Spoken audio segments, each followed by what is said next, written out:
On a frozen Tuesday morning in February, Giselle Harmon signed a contract with a smirk she did not bother to hide. $1,000.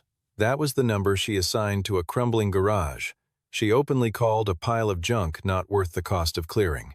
The man standing across from her wore a scuffed work jacket and carried grease under his fingernails that no amount of scrubbing had ever fully removed. He did not argue. He did not flinch. He simply took the key, nodded once, and walked away into the gray winter air. Giselle turned to her assistant and said something that made the whole group laugh. 6 months later, the name Caleb Merritt appeared on the front page of a regional business publication, and Giselle Harmon, the woman who signed that contract, stood outside a building that used to belong to her company, staring at a reality she had manufactured herself and could not undo. Listen closely, because what happened inside that garage changes everything you think you know about how value works, where it hides, and what it costs a person who is too certain too quickly to look past what is in front of them. Caleb Merritt grew up in a house that smelled like motor oil and burnt coffee. His father, Raymond Merritt, opened a one-bay garage on the outskirts of Detroit in 1987 and ran it for 22 years until his back gave out and his hands could no longer hold a wrench steady. Caleb spent every Saturday of his childhood in that garage, not playing, not watching television, but learning how to listen to an engine the way a doctor listens to a heartbeat, learning how to read the stress marks in a frame the way an engineer reads a blueprint, learning how to see past rust and cracked paint and dead batteries to the mechanical soul underneath. By the time he was 17, he could diagnose an engine fault by sound alone. By 19, he was rebuilding transmissions from scratch. By 22, he had earned an engineering degree in automotive systems from a state university, graduating near the top of his class, and landed a position at Vantage Auto Holdings, a mid-size firm known for its technical restoration division, the kind of work that required both academic precision and hands-on instinct. Caleb had both in abundance. He spent 7 years at Vantage. He was not the loudest voice in any room, but he was often the most accurate one. Colleagues trusted his assessments. Managers relied on his reports. He built a reputation as the man you called when something seemed impossible to save. But institutions do not always reward the people they rely on most. 8 months before the story truly begins, Vantage Auto Holdings finalized a corporate merger. The acquiring company had no interest in the technical restoration division. It did not fit the new financial model, did not generate fast enough returns, did not look good on a restructuring slide. 14 people lost their jobs that Friday night, their notifications delivered by email at 11:17 in the evening. Caleb read his on his phone, sitting at the kitchen table of a rented apartment that barely held his tools and a bed. He did not reply. He closed the screen, sat in the dark for a while, and then went to sleep. The next morning he started making a list. He spent 8 months doing what he had to do, patching vehicles at a local impound yard, living on a tight budget, saving whatever he could after rent and groceries. He did not waste energy on bitterness or noise. He looked for opportunity, the way his father had taught him to look at broken engines, methodically, quietly, without the expectation that it would announce itself. He was 31 years old, he had no debt beyond a small credit balance, and he had $18,000 in savings, not enough to open a shop, but enough to start something if the right start appeared. Giselle Harmon had never fixed anything with her hands in her life, and she would have told you that with no apology. She had a different kind of intelligence, financial, territorial, relentless. At 38, she ran Harmon Capital Group, a real estate firm she had inherited from her father at 29 and grown aggressively over the following decade. Revenue had more than doubled. The company had moved from residential flips into commercial development, then into urban industrial redevelopment, buying old manufacturing land cheap, rezoning it, and selling it to developers at a significant premium. It was a business built on recognizing land value before others did, which made the irony of what was about to happen particularly sharp. Giselle had a reputation for being direct to the point of cruelty, for cutting meetings short the moment she decided the agenda no longer served her, and for treating anything she did not immediately understand as something beneath her time. She had been called a visionary by her local chamber of commerce, and a bulldozer by the people who negotiated against her. Both descriptions contained the truth. She was not cruel in the way that people who enjoy cruelty are cruel. She was indifferent, which is a different thing entirely, and in some ways harder to argue with. Indifference does not bend to evidence the way that malice sometimes does. It simply does not register the evidence in the first place. In January of that year, Harmon Capital acquired a 4-acre parcel of old industrial land on the northeastern edge of the city, a former light manufacturing zone that had been sitting dormant for over a decade. The plan was straightforward: hold the land, push through a rezoning application for mixed commercial use, and flip the whole parcel to a larger development group within 2 years.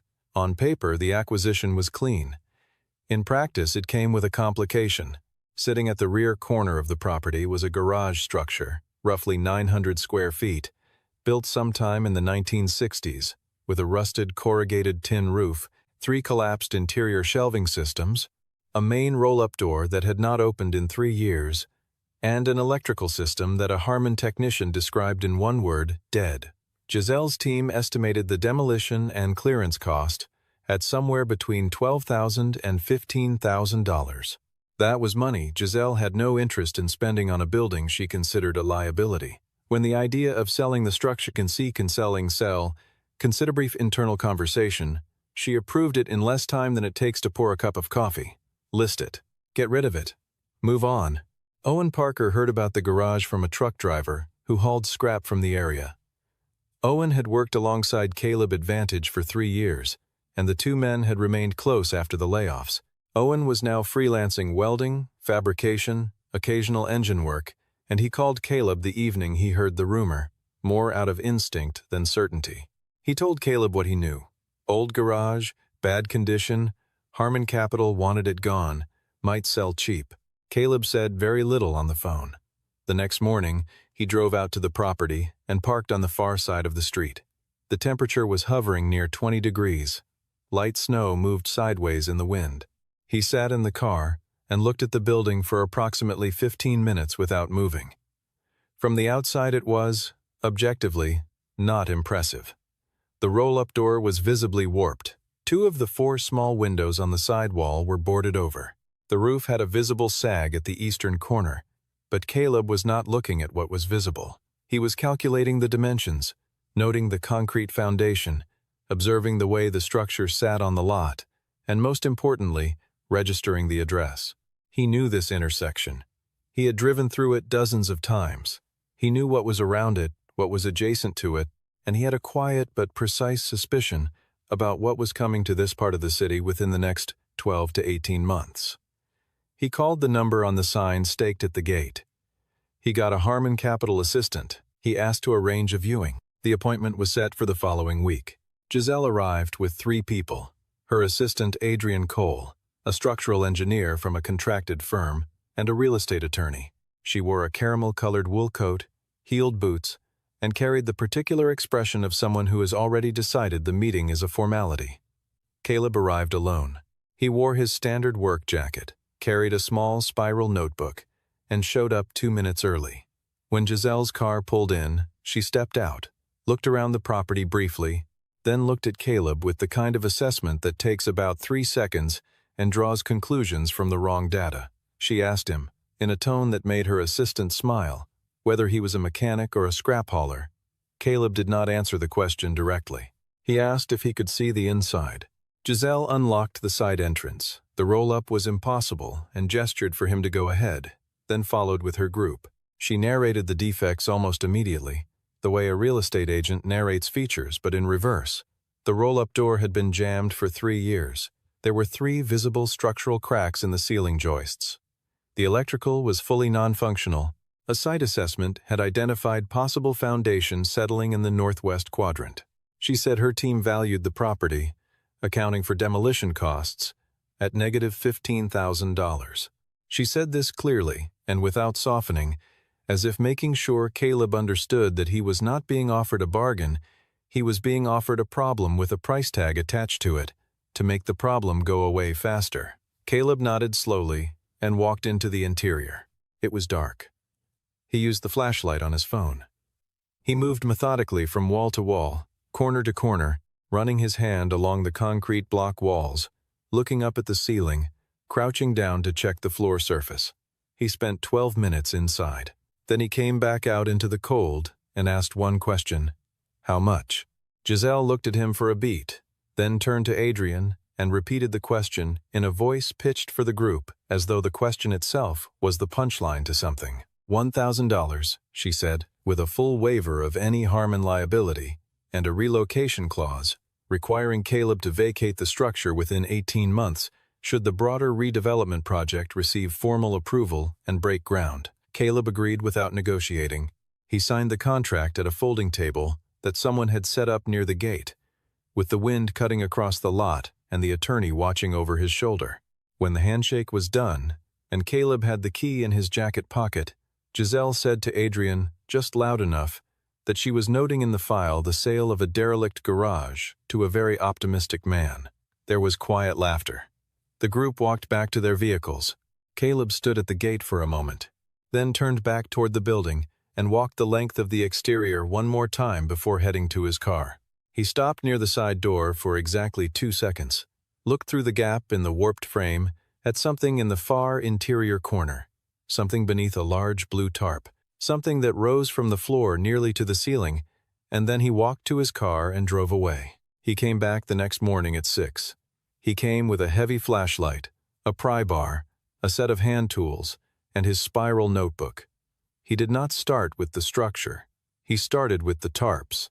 There were 8 of them, in varying sizes, layered and tied with rope and coated with years of dust and the residue of a building that had been sealed and forgotten. He pulled the first one back slowly. The way you open something you are fairly certain is valuable, but cannot afford to be wrong about. Underneath was a car. He pulled the second tarp. Another car. He worked through all 8 in just under 30 minutes, each one a variation of the same revelation. 8 automobiles, arranged in 2 rough rows, every one of them covered and left in a building that Harmon Capital's team had walked into, looked around, and classified as an empty demolition target, without ever once looking past the tarps that covered the most significant contents of the space. He stood in the middle of those 8 cars with his flashlight moving slowly from one to the next and said nothing out loud. The first car he cleared enough dust from to read the badge, a 1967 Ford Mustang Fastback. The body had surface rust on the quarters and roof. The paint was peeling in wide strips, but the chrome trim was all present. The glass was intact, and when he opened the driver's door and looked at the odometer, the reading confirmed the car had not moved in decades. He checked the VIN plate. Original stampings. He opened the hood. A V8 block, fully present, no visible catastrophic damage, cylinder head covers intact. He wrote 4 numbers in his notebook and closed the hood gently. The second car took his breath away slightly more than the first. A 1969 Chevrolet Camaro Z28, a production variant so limited in number that collectors had been known to pay serious money for examples in far worse condition than this one. The frame number was readable. The Rally Sport trim was intact. He wrote that number down and drew a small circle around it. Cars 3 through 5 were sedans from the 1950s and early 1960s, a 58 Chevrolet Bel Air, a 61 Ford Galaxy, and a 63 Buick Riviera, all recoverable, all worth money after proper restoration, though not at the level of the first 2. The 6th car stopped him completely. He had to crouch down and look at the badge from a particular angle to make sure he was reading it correctly. A 1971 De Tomaso Pantera. An Italian-American sports car produced in limited numbers through a partnership between the Italian coach builder and Ford's engine division, with total production across all years numbering only around 10,000 units. Finding one in any condition was unusual. Finding one in a forgotten garage in the Northeast, with its chassis present and its mid-engine compartment sealed but intact, was the kind of thing that happens in stories, except this was not a story yet. It was still just a cold building with a flashlight beam moving through it, and a man in a work jacket writing numbers in a notebook with a hand that was not entirely steady. The last 2 cars were too far gone. Floor pans collapsed, body panels corroded through, but they held usable components, and components had value too. He wrote everything down, his rough estimate. Sitting on an overturned milk crate in that garage with the notebook open on his knee was somewhere between $400,000 and $600,000 in restored market value if the work was done correctly. He had paid $1,000 for the building and everything inside it. He walked the surrounding blocks in the afternoon. He knew this area in the way that people who grew up nearby know a neighborhood not from maps, but from repeated presence. The garage sat at a corner lot where two secondary roads intersected, approximately a quarter mile from an on-ramp to a federal highway, and directly adjacent to a bus corridor that the City Transit Authority had been quietly planning to expand for the past 18 months. 3 vacant lots sat immediately behind the garage, facing the secondary road, and they were listed for sale at prices that reflected their current appearance. Abandoned, unlandscaped, surrounded by chain link. Nobody had connected those lots to the infrastructure map yet.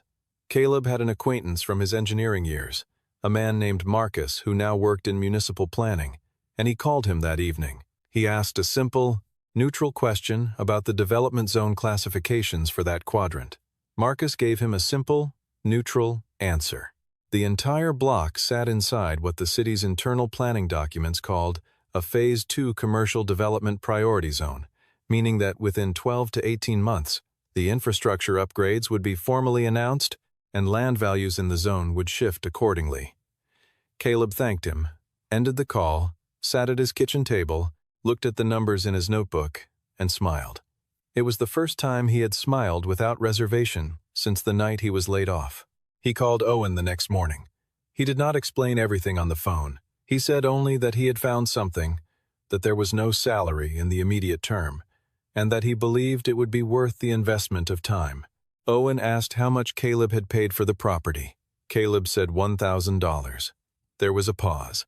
Owen asked him to repeat the number. Caleb did. Another pause, and then Owen said he would be there by 8. When Owen walked into the garage and saw the 8 cars partially uncovered, he stood in place for a long moment. He looked at the Camaro, then the Mustang, then the Pantera. He turned to Caleb and said, quietly, that he had to sit down. Caleb told him they would start with the Mustang. Owen took off his jacket and asked where the tools were. The first 2 months were the kind of work that does not photograph well and does not make for easy storytelling. It was relentless, repetitive, cold, and occasionally demoralizing. Caleb slept in the garage during the first 3 weeks to save the rent money, laying a cot near the south wall where the wind did not cut through. They worked from before sunrise to well past dark most days.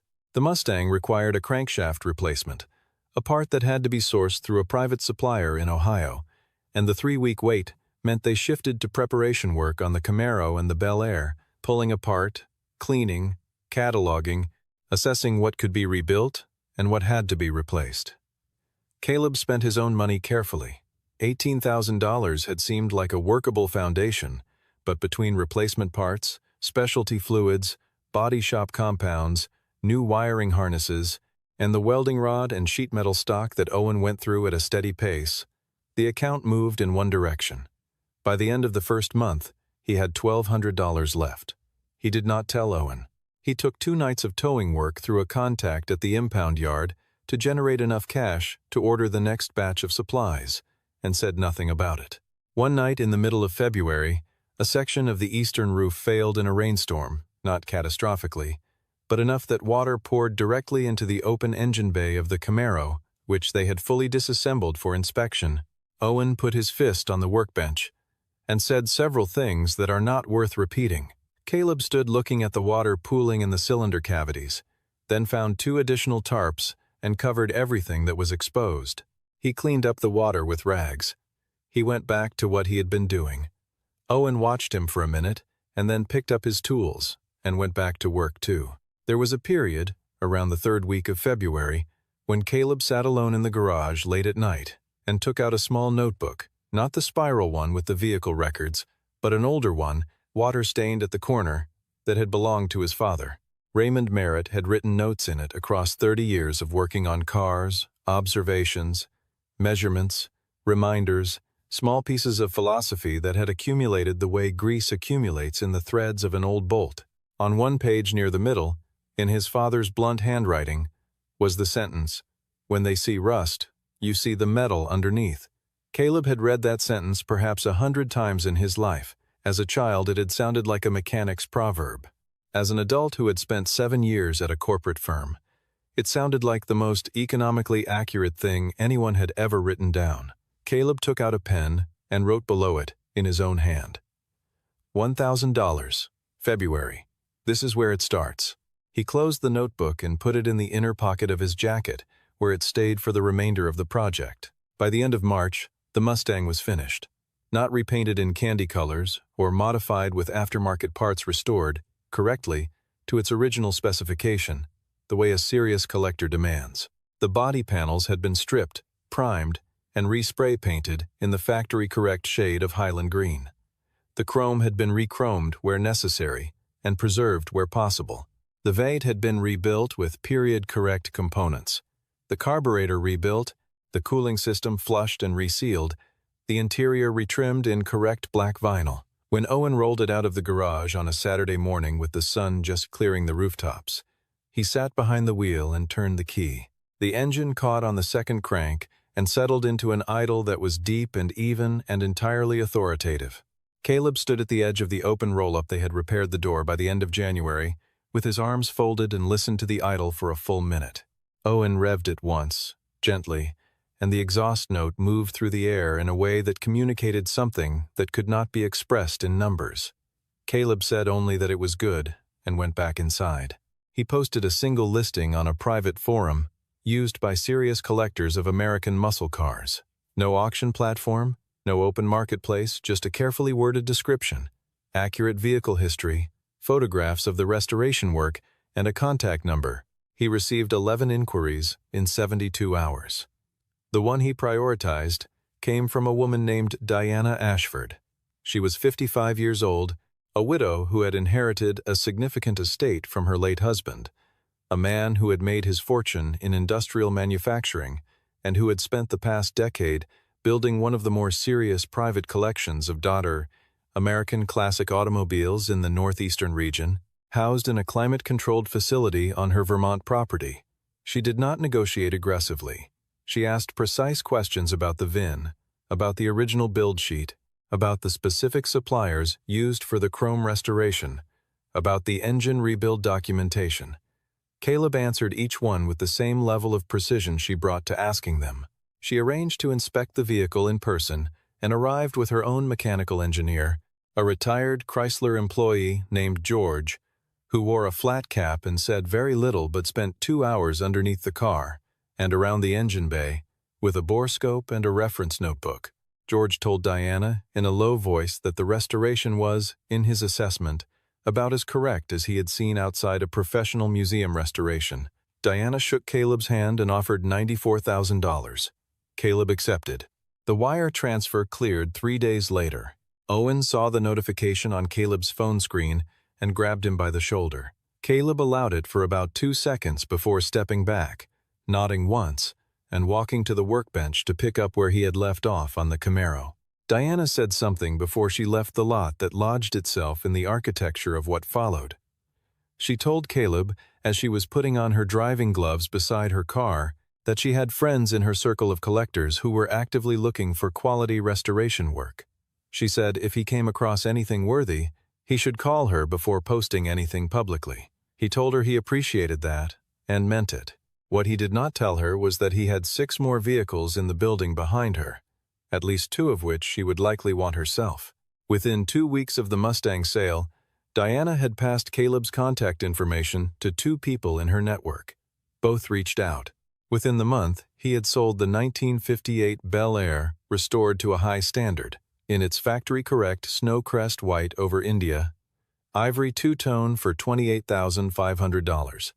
Between those 2 sales, he had cleared $122,500 in revenue against an original outlay of $19,000 in purchase price and restoration materials. He moved on the land immediately. He contacted the owners of the 2 vacant lots directly behind the garage, not through a broker, not through a formal listing, and purchased both through a straightforward private transaction totaling $67,000. The owners, neither of whom had current knowledge of the phase 2 zoning development, were content with the price. Caleb filed the deeds, began the business registration paperwork, and took a third lot on a purchase option that would convert in 60 days. He hired 2 additional technicians, a body specialist named Kevin, who had previously worked for a restoration house in Pennsylvania, and a part sourcing expert named Ray, who had spent 15 years tracking down rare components through private networks. Owen became, by function, if not yet by formal title, the technical director of the operation. The business registered under the name Merit Restoration and Auto Works. The De Tomaso Pantera consumed 6 weeks and tested every skill the team collectively possessed. The engine, a Ford Cleveland Vate mounted amidships in the Italian body, had been seized from inactivity, and freeing it without damaging the block required a chemical process that took 11 days and an amount of patience that Owen described as almost religious. Sourcing the correct body components meant importing specific panel fabrications from an Italian specialist who worked from a small shop outside Bologna and communicated primarily through a fax machine. The interior required sourcing correct specification, vinyl and carpet from 2 separate suppliers, one in Germany and one in New Jersey. The wheels needed to be rebuilt from the center out. The electrics were, in Owen's professional opinion, a deliberate attempt by the original Italian engineers to make future maintenance as challenging as possible. But when it was finished, when the car sat in the garage under full lighting, its deep red paint restored to a depth that seemed to absorb light rather than reflect it, its wedge profile, as aggressive and controlled as it had been when it left the factory in 1971, it was, without question, the finest single object that any of them had ever had a hand in producing.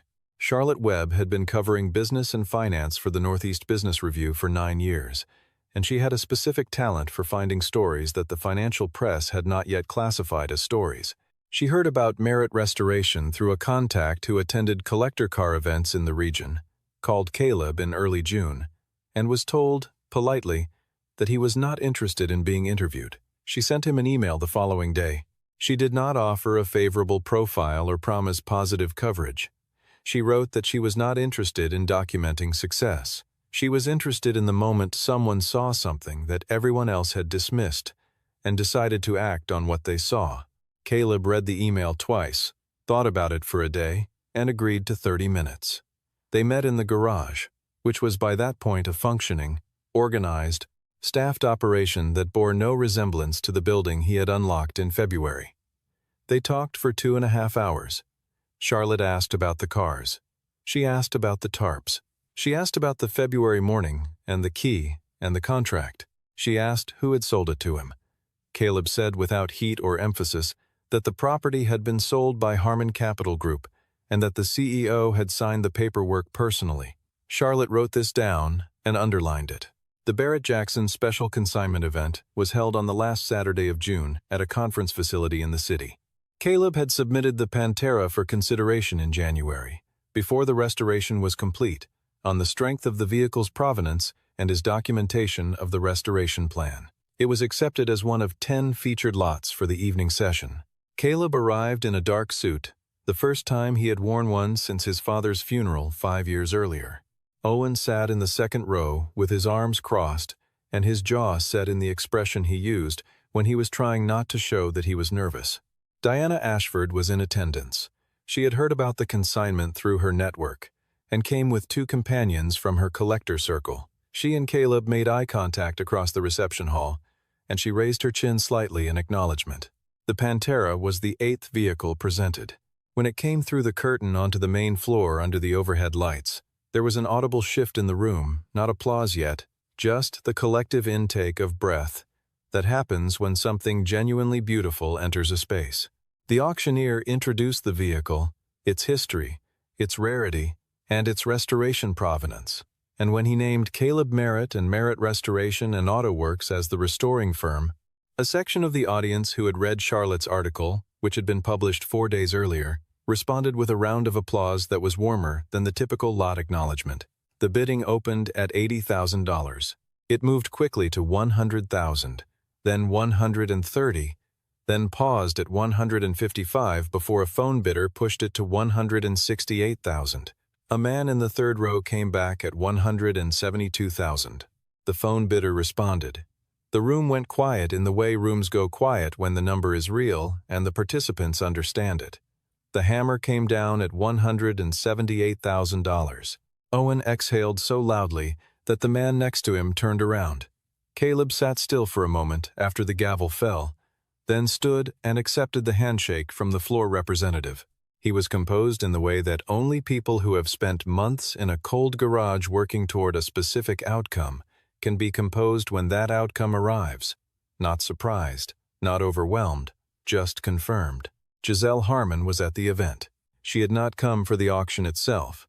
She had come because her attorney had told her, after the article ran, that she should understand the full scope of what had happened before deciding how to respond to it. She stood near the rear of the hall during the bidding, watching. She watched the number climb. She watched the gavel fall. She watched Caleb accept the congratulations of the people around him with quiet economy.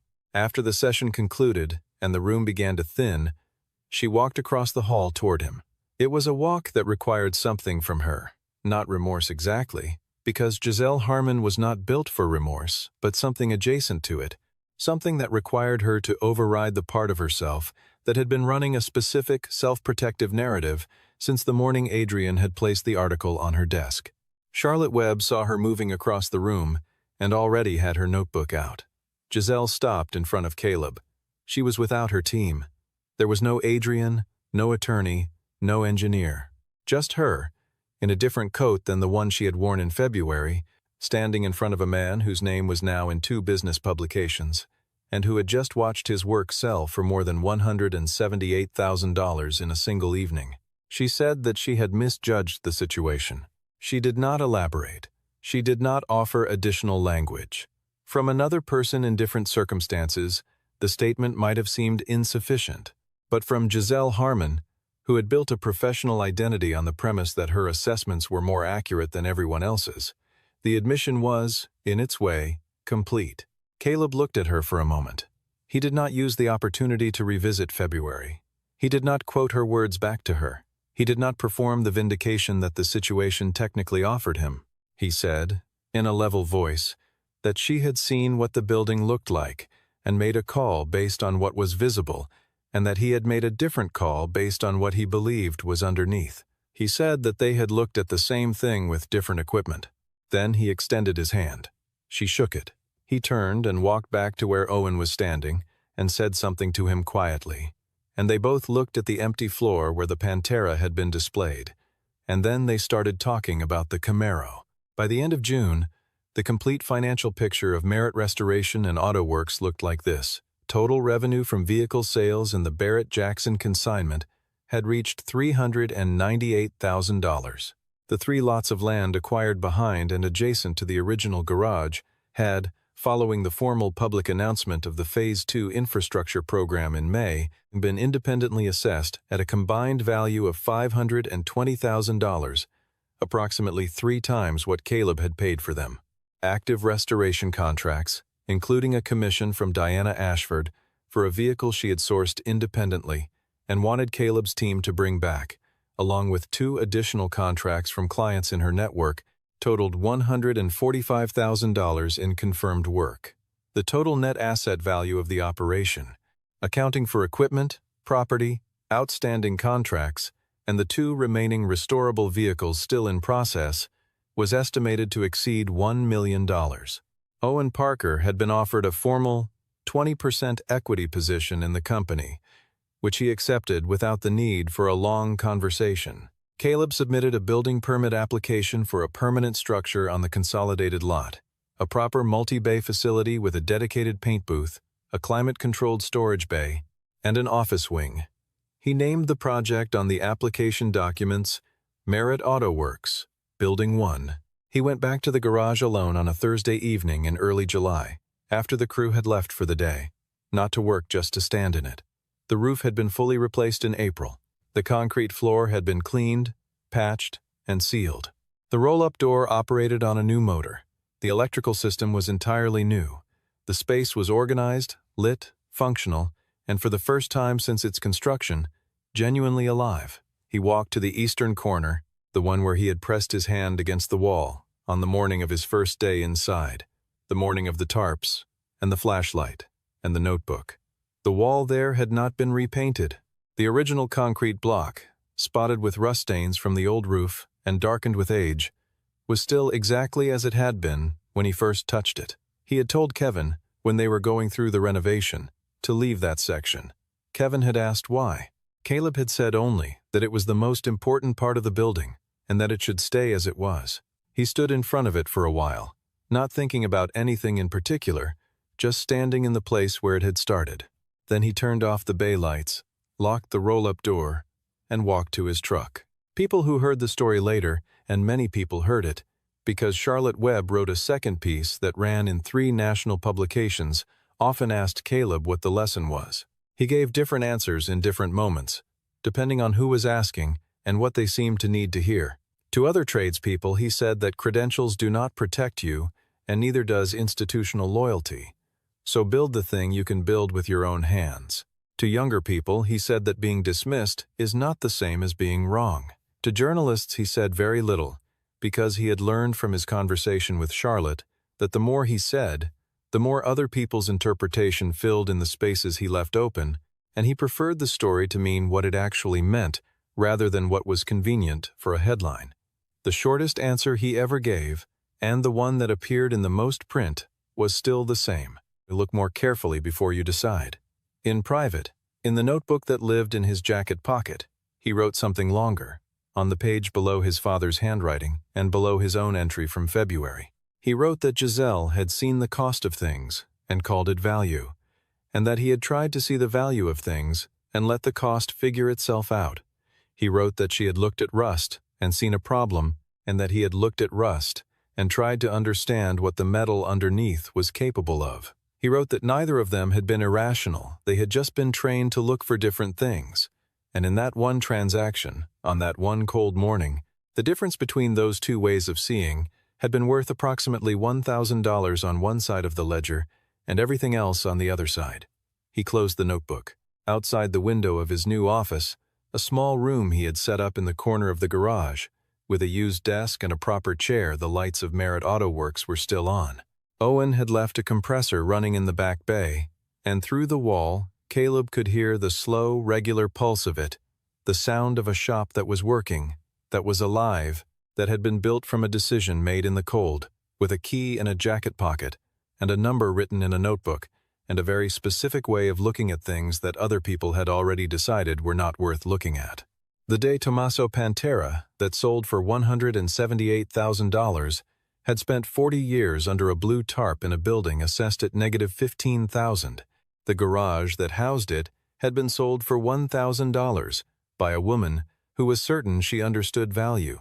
Caleb Merritt had paid $1,000 for it because he was certain he understood something else entirely, and in the end, the thing he understood was not the cars, and not the land, and not the contracts and the auction and the article and the handshake.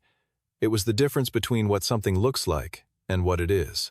That difference, measured in time and certainty and 6 months of work that started before sunrise and ended past midnight, turned out to be worth considerably more than $1,000. It turned out to be worth everything.